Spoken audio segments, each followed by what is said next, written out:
This podcast is a proud member of the Paranormality Podcast Network. Okay. Show me. Sometimes that is better. Welcome to the Prairieland Paranormal Podcast. Be sure you never, ever scream.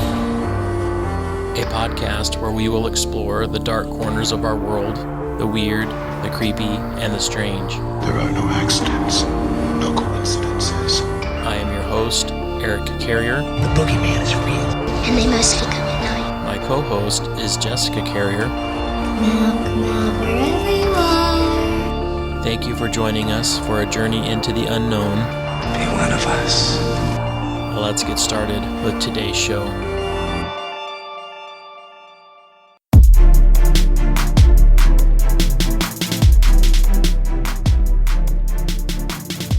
Hey guys, welcome to the show. This is the Prairieland Paranormal Podcast, and I am your host, Eric Carrier. We have a great mid-season finale planned for you guys today. That's right, this is our mid-season finale. Like many of you coming out of COVID, we need a break. We need some R&R and a well-deserved vacation, which we are getting ready to take. So we are going to be taking off the month of July, and we will be back in August well-rested and re-energized. As always, I am here with my wife and my co-host, Jessica. Jess, how are you today? I'm doing good. Ready for the show. Jess, what do we have in store for our listeners today? Today, we are going to be talking about Nibiru and the Anunnaki alien astronaut theory. This is a basic belief that human life was started here on Earth by interplanetary travelers and is based on Zachariah Sitchin's translation of 14 ancient Sumerian tablets. Trust me when I say this theory gets pretty weird. And we know you guys love the weird stuff, so this should be interesting. If you are a new listener and you are here for the first time, welcome. If you've been around for a while, welcome back. We know that there are a lot of podcasts out there that are competing for your time, and we are grateful that you are giving that time to us. As podcasters, we do need your support to keep producing the content that we do. Jess, how can our listeners support our show?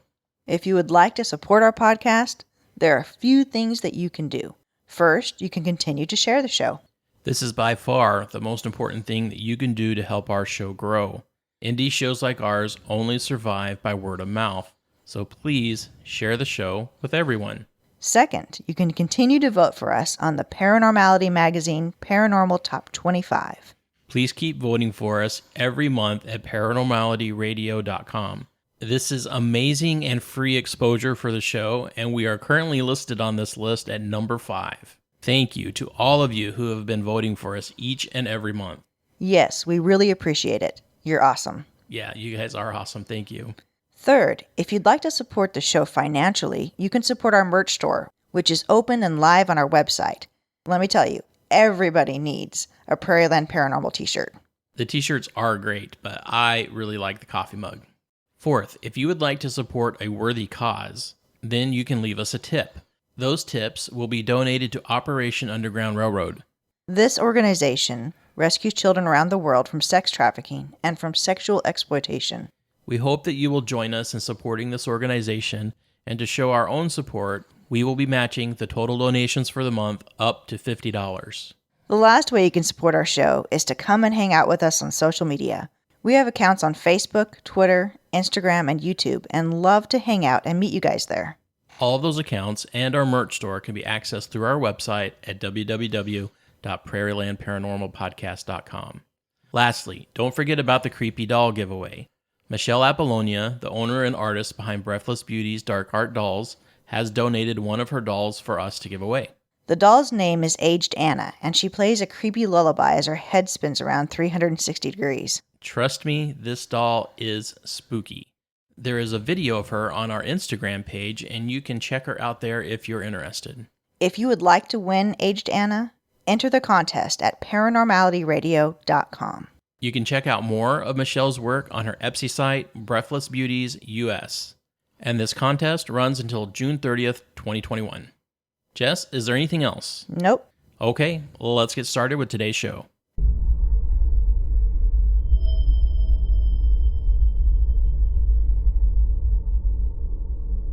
One belief that runs common among the religions of the world and throughout prophecy is a belief that planetary and solar system alignments, as well as their orbits, play an important role and are connected to what happens here on Earth.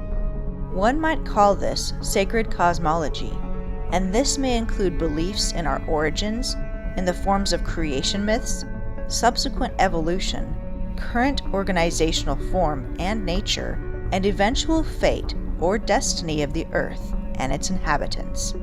Traditions vary among the different religious mythologies, but they all attempt to explain how and why everything is the way it is and the overall significance of it all, offering insights into how it began, explanations of the transformation of chaos into order, or the assertion that existence is a matter of endless cyclical transformations. Religious mythologies may also include descriptions of the act or the process of creation by a creator deity or a larger pantheon of deities that are perhaps interplanetary in nature. Here are a few of the religious mythologies as related to cosmology. Christians have a deep belief in cosmological signs, with most of these signs occurring around important events in Jesus Christ's life, such as his birth, death, and second coming. His birth brought a new star, his death, darkness, and his second coming has many cosmological signs prophesied, such as stars falling from the skies, the heavens shaking, and the moon turning to blood. Judaism tells of signs in heaven foretelling of God's coming and priesthood. Isaiah prophesied that the heavens testify of God. In the book of Enoch, the angel Uriel showed Enoch the interpretation of the constellations, which he called signs. The book of Enoch also suggests that at least some of the knowledge of the cosmos was taught by fallen angels, with Baraquel teaching astrology and Sariel teaching cosmology and the courses of the moon. As recorded in the Pearl of Great Price, the Church of Jesus Christ of Latter-day Saints believes that the Old Testament prophet Abraham was instructed about the cosmos by the Lord himself. This is found in Abraham 3, 1-3. And I, Abraham, had the Urim and Thummim, which the Lord my God had given me in Ur of the Chaldees. And I saw the stars, that they were very great, and that one of them was nearest unto the throne of God. And there were many great ones which were near unto it. And the Lord said unto me, These are the governing ones, and the name of the great one is Kolob, because it is near unto me. And I am the Lord thy God. I have set this one to govern all those which belong to the same order as that upon which thou standest. And he taught these things to the Egyptians. And the Lord said unto me, Abraham, I show these things unto thee before ye go into Egypt, that ye may declare all these words. Many Native American tribes are connected to the stars. The Pawnee tribe referred to the ring of stars in the sky as the Council of Chiefs. This constellation was paramount to their religious beliefs, and the chief star was Polaris and represented their primary god, Tirawahat. The Hopi believed in other worlds, and that some of the stars, like the Blue Star, were previous Earths. Buddhism holds two cosmological beliefs. They connect the planetary arrangements to various worlds within our universe, and how these worlds come into existence and pass away. These patterns connect with the chakras, or spiritual cosmic energy. Astrology is an important facet among Hindus. They believe that heavenly bodies, including planets, have an influence throughout the life of human beings. These planetary influences are karma. The Druids had a Celtic zodiac that defined their months and is based on the cycles of the moon. Their religion was based on an awareness of natural and supernatural energies represented in the cycle of life, death, and renewal, which is also connected to the moon cycles. The basis of the Egyptian religion is the stars. They believed that the gods lived in Duat, or the kingdom of Osiris. This was in the stars, visible at dawn on the summer solstice. They built pyramids in alignment to reflect this sacred place, and aligned their temples and tombs with stars and Earth's cardinal points. The Mayans looked to the heavens for spiritual guidance. They used observatories and shadow casting devices to make observations and record the motions of the sun, stars, and the planets. The Babylonians and Sumerians held great beliefs in the study of celestial objects. They believed the planets could predict events on Earth. Their beliefs are perhaps the most interesting, as they offer insight into a unique human origin story that suggests that we, humans, may be the seeds of interplanetary travelers, and even talks about a planet in our own solar system that may be their home. In 1976, Zachariah Sitchin translated ancient Sumerian texts which he published in a book called The 12th Planet. These writings were Sumerian, and he believed they contained the story of our true human origins. What is so intriguing about this story is that it stated that the first humans were the offspring of ancient astronauts originating from a planet in our solar system called Nibiru, inhabited by interplanetary travelers from an ancient race called the Anunnaki, a word meaning those who from heaven to earth come. The Sumerians believed in 12 heavenly bodies, the current 9, including Pluto, the Moon, the Sun, and Nibiru. According to Sitchin, thousands of years ago, the Anunnaki came to Earth, searching for gold to help repair their planet's atmosphere, which was deteriorating. Discovering gold on Earth, they began mining this rare mineral. The working conditions were hard, and the Igigi, or the servants of the Anunnaki gods, mutinied over their dissatisfaction. According to Sitchin, Enki, the Sumerian god of water and human culture, suggested that to relieve the Igigi, that primitive workers, Homo sapiens, be created by genetic engineering to work as slaves and replace the Igigi in the gold mines. This was to be done by crossing extraterrestrial genes with those of Homo erectus. After humans were created, Sitchin's translations state that the human civilization of Sumer, Mesopotamia, was set up under the guidance of these gods, and human kingship was inaugurated to provide intermediaries between mankind and the Anunnaki, effectively creating the divine right of kings doctrine. They, the Anunnaki, then taught the ancient people of the earth about the cosmos. Sitchin says that his research coincides with many biblical texts, and that biblical texts came originally from Sumerian writings. That is why many of the characters in the tablets have similar stories to that of the Bible, with An, Enki, and Enlil in the Sumerian texts, and Anu, Iha, and Marduk in the Babylonian texts, playing roles equivalent to El, Lucifer, and Jehovah in the Hebrew Bible. Several of the Anunnaki stories also include figures similar to Adam, Eve, Cain, Abel, Noah, David, and Bathsheba. Interestingly, both the Sumerian and Babylonian texts refer to a goddess mother named Ki, which is something missing from the Hebrew texts. Something else interesting is the plurality of gods involved. This does appear in all texts, such as in Genesis 1:26. And God said, "Let us make man in our image, after our likeness, and let them have dominion over the fish of the sea." And Genesis 3:22. Then the Lord God said, "Behold, the man has become like one of us, knowing good and evil. And now, lest he stretch out his hand and take also from the tree of life and eat and live forever." Or Genesis 11:7.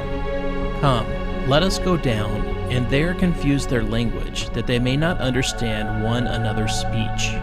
Some may call the system polytheism, but in truth, the Sumerians, Babylonians, and Mesopotamians in general believed in a heavenly hierarchy, a system of worship called monolarity, where even among the many gods, only the supreme God was worthy of worship. What else do these texts contain? In total, there are 14 tablets of Lord Enki. too many to share here. But if you're interested, an overview can be found on the website ancientpages.com. And if you're interested in a video adaptation, check out Anunnaki, Mensageiros de Vento on YouTube. You'll have to read subtitles because it's in Portuguese, I believe, but the rock opera vibe in the animation is totally worth it. The links to those will be in the show notes.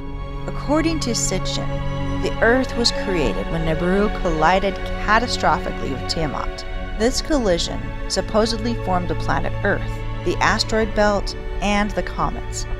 Sitchin states that when struck by one of planet Nibiru's moons, Tiamat split in two, and then, on a second pass, Nibiru itself struck the broken fragments, and one half of Tiamat became the asteroid belt. The second half, struck again by one of Nibiru's moons, was pushed into a new orbit and became today's planet Earth. So, you may be asking yourself where Nibiru and the Anunnaki are now. Well, the answer is deep in space on a 3,600-mile-long elliptical orbit around the Sun. Proponents state that this puts it well out of our current view. The next question that you should be asking yourself is what happens when Nibiru's cycle meets with Earth again? In previous cycles, it is believed to have destroyed Mars's atmosphere and even caused the Great Deluge here on Earth. So to doomsdayers, Nibiru's return is a sure sign of calamity. Calamities such as the Antarctic ice caps melting and slipping into the ocean, and the Earth's poles switching. There's also the possibility of one of Nibiru's moons colliding with Earth and causing devastation. While Sitchin denies any connection between his work and various claims of coming apocalypse, others are not afraid to take it there. Fortunately, so far, every predicted appearance has been rescheduled or debunked. The last main one being 2012 and the end of the Mayan calendar. Believers in Nibiru have given it many names since it was first proposed. All are in fact names for other real, hypothetical, or imaginary solar system objects that bear little resemblance to the planet described by Sitchin. One of these is Planet X. Planet X is derived from the hypothetical planet once searched for by astronomers to account for discrepancies in the orbits of Uranus and Neptune. In 1894, Bostonian astronomer Percival Lowell became convinced that the planets Uranus and Neptune had slight discrepancies in their orbits. He concluded that they were being tugged on by the gravity of another, more distant planet, which he called Planet X. In 1992, astronomer Miles Standish showed that the supposed discrepancies in the planet's orbits were an illusion, the product of overestimating the mass of Neptune. When Neptune's newly determined mass was recalculated, the supposed discrepancies in the Uranian orbit and the need for Planet X vanished. Today, astronomers accept that Planet X, as originally defined, does not exist. In 1999, New Age author V.M. Rablu wrote in Herculobus or Red Planet that Bernard's star is actually a planet known to the ancients as Herculobus, which purportedly came dangerously close to Earth in the past, destroying Atlantis, and will come close to Earth again. While it is approaching Earth, Bernard's star will not make its closest approach to the Sun until around 11,700 AD, when it will approach within 3.8 light years. This is only slightly closer than the closest star to the Sun lies today, which is Proxima Centauri. Believers in Nibiru have often confused it with Nemesis, a hypothetical star first proposed by physicist Richard A. Mueller. In 1984, Mueller postulated that mass extinctions were not random, but appeared to occur in the fossil records on a schedule ranging from 26 to 34 million years. He attributed this supposed pattern to a heretofore undetected companion to the Sun, either a dim red dwarf or a brown dwarf, lying in an elliptical 26 million year orbit. This object, which was named Nemesis, would once every 26 million years pass through the Oort cloud, a shell of over 1 trillion icy objects. Nemesis's gravity would then disturb the comet's orbits and send them into the inner solar system, causing the Earth to be bombarded. However, to date, no direct evidence of Nemesis has been found. Nibiru is sometimes confused with Sedna or Eris, trans-Newtonian objects discovered by Mike Brown in 2003 and 2005. However, despite having been described as a 10th planet in an early NASA press release, Eris is now classified as a dwarf planet, only slightly larger than Pluto. Eris has a well-determined orbit that never brings it closer to Earth than 5.5 billion kilometers or 3.4 billion miles. Sedna is slightly smaller than Pluto and never comes closer to Earth than 11.4 billion kilometers or 7.1 billion miles. Mike Brown believes that the confusion results from Sedna having an extremely elliptical orbit.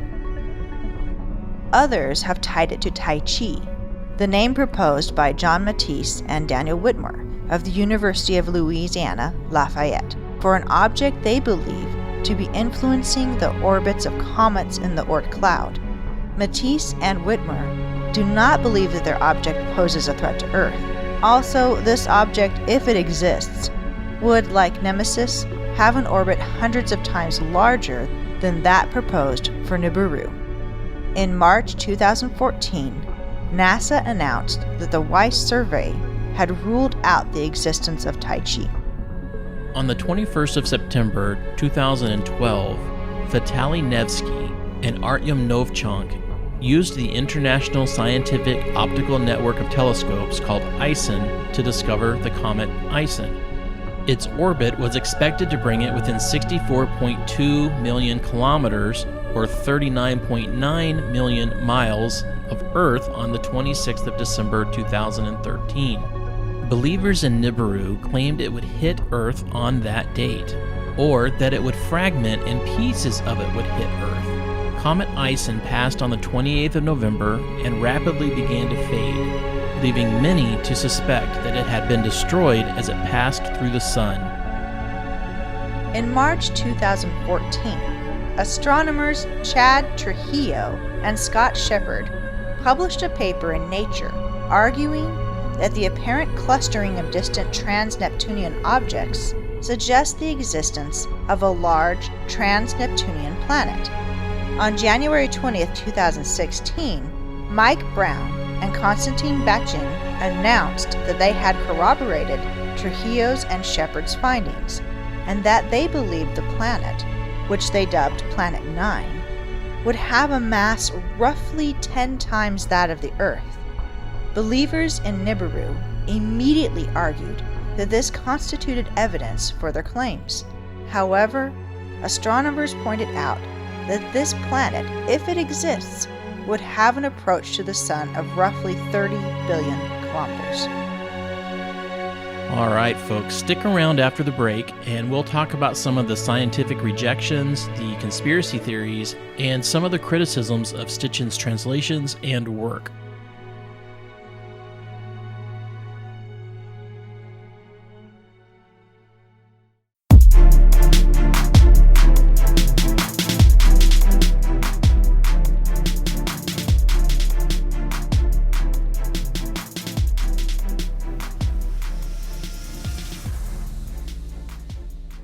Hello, I'm Mike.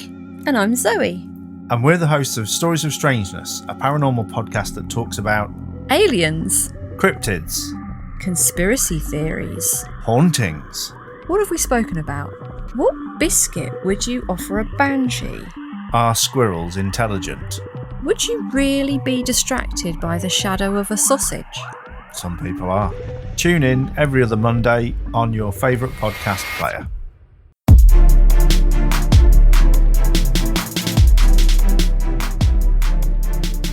All right, folks, that was our research into Nibiru and the Anunnaki alien astronaut theory. Jess, what are some of your initial thoughts on this? The first thing I think about is this even possible? Is it possible to have a planet in our solar system that we do not know about, that we can't see? As I think about this, I realize that if there were a planet out there, we'd be able to see it with telescopes. So I find it funny that the question you're asking with regards to the possibility of this is not, are there aliens or have aliens come to Earth or manipulated our genes? But it's that, hey, is there a possibility of a planet out there that we don't know about? Well, that's because I already know that there's aliens. All right, so to answer your question, is it possible for there to be a planet out there that we don't know about? I think the answer to that is potentially yes. But you should be able to see it with all the high-power telescopes we have. Well, the argument against seeing it with the current telescopes that we have has to do with its orbit. If it has an extremely elliptical orbit, it could potentially be out of sight behind the sun. That makes sense. But because it's not currently visible, or the possibility that it's not really there, it's not hard to see why science and astronomy rejects the idea of Nibiru, at least in its current context. And what I mean by that is they do not reject the idea that there could be additional planets out there, but they reject the idea that there is a planet out there that is in a close enough orbit, even a long elliptical orbit, that would bring it close enough to Earth that there would be any real danger to us here. One of the other reasons that science rejects this idea is that if this world or this planet was as large as it's claimed to be, it would be easily visible by the naked eye. We wouldn't even need telescopes to see it. And it would create such noticeable effects within the orbits of the other planets that it would be readily noticed as well. But haven't there been a few proposed photographs of Nibiru, almost behind the sun? Well, you mentioned that these photographs are typically taken with the sun in the background. And what science says is that these really aren't images of a new planet, but images of solar flares because the image was taken in close proximity to the sun.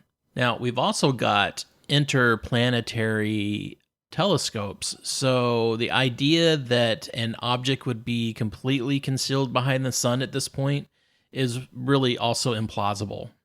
David Morrison, a NASA space scientist, explains it like this. He says, an orbit like that of Nibiru within our planetary system is inconsistent with celestial mechanics. After just one previous flyby of Earth, such as they claim happened in Sumerian times, Earth itself would no longer be in its current near-circular orbit and would be likely to have lost its moon. If Nibiru were a brown dwarf, it would have even worse effects, as brown dwarfs are far more massive.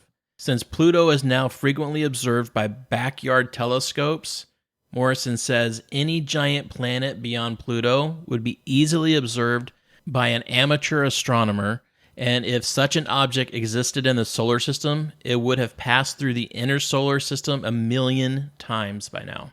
And you would think that by passing through the solar system that many times, someone else would have reported it, right? It would have showed up at some point in some historical documentation somewhere. Yeah, that does make sense. I don't exactly understand the celestial mechanics of the universe, but astronomer Mike Brown kind of puts it in perspective for me.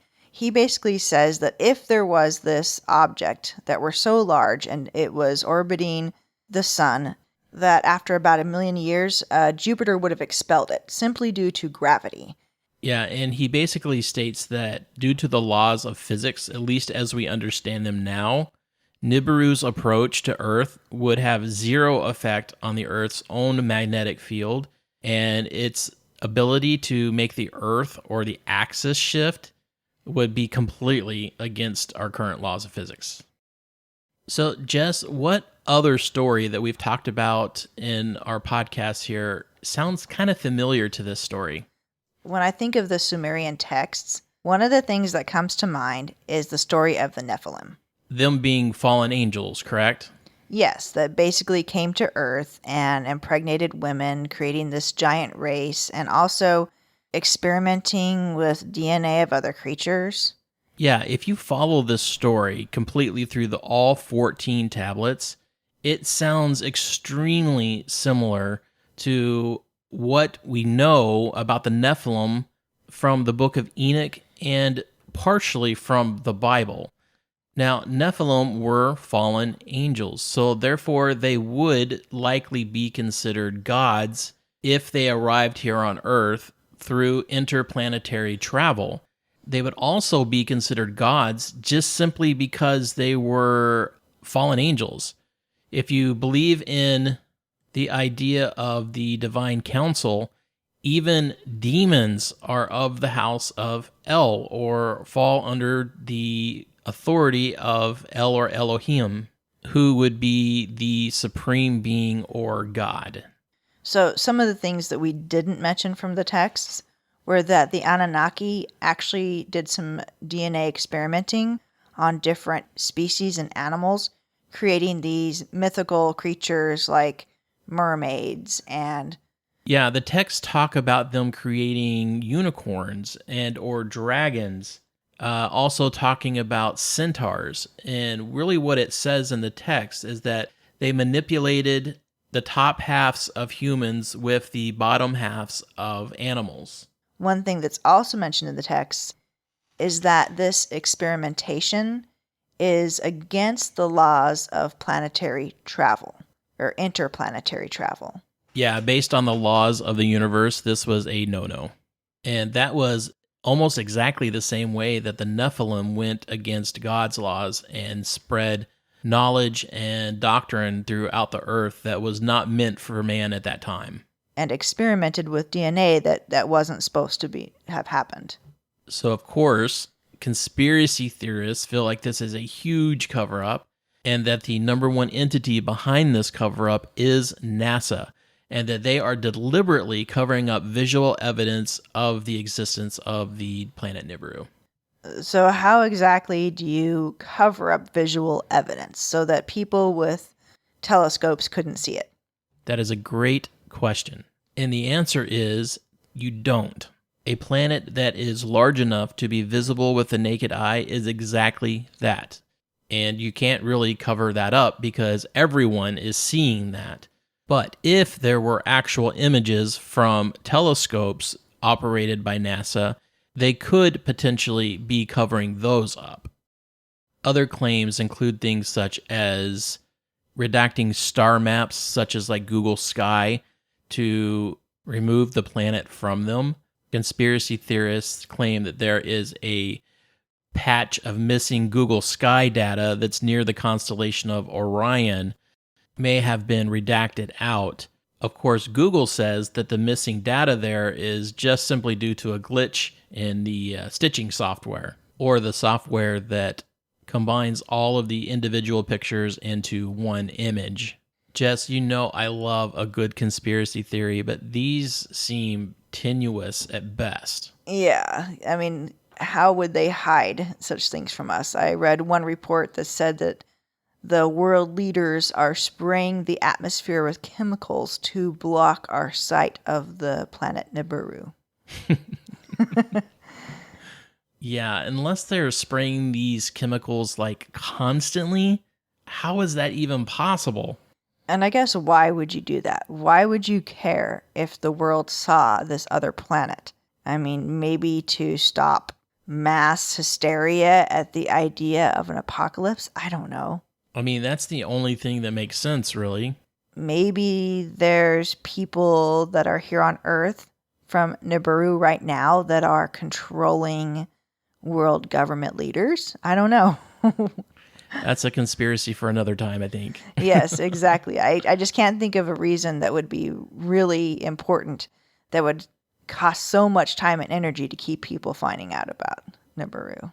Yeah, other than simply rewriting world history or hiding ancient technology, I don't have a good reason for the conspiracy either.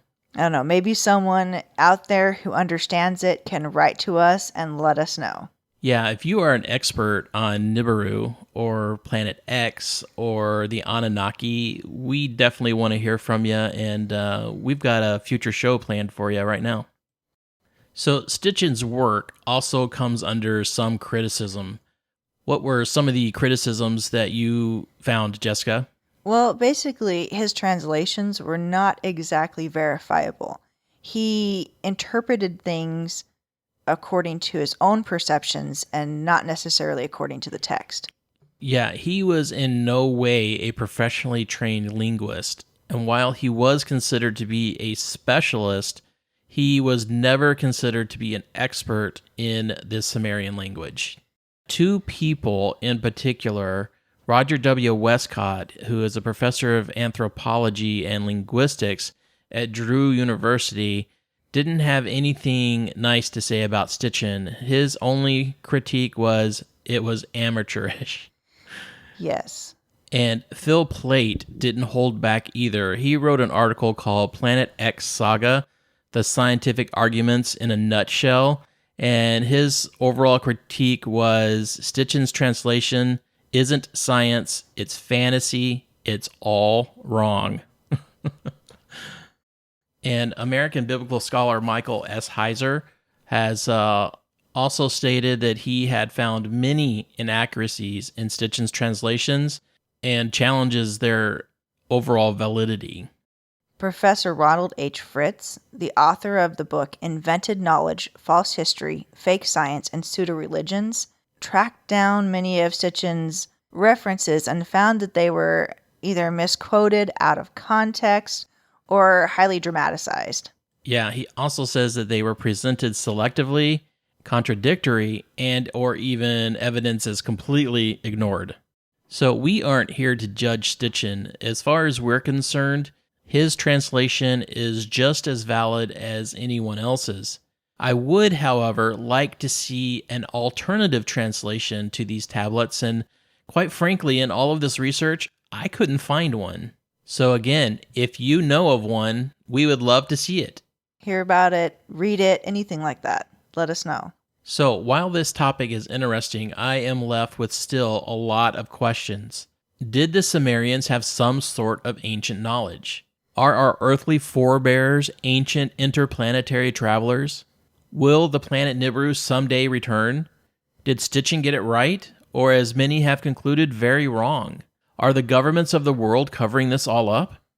For now, the key to unlocking this discovery, the planet itself, is still missing. Perhaps someday this mystery will be solved, but until then, we shouldn't dismiss the idea that maybe the heavens hold important information to our origins. All right, folks, that is going to do it for us. We'll see you next time. Bye. All right, folks, that's the end of this episode.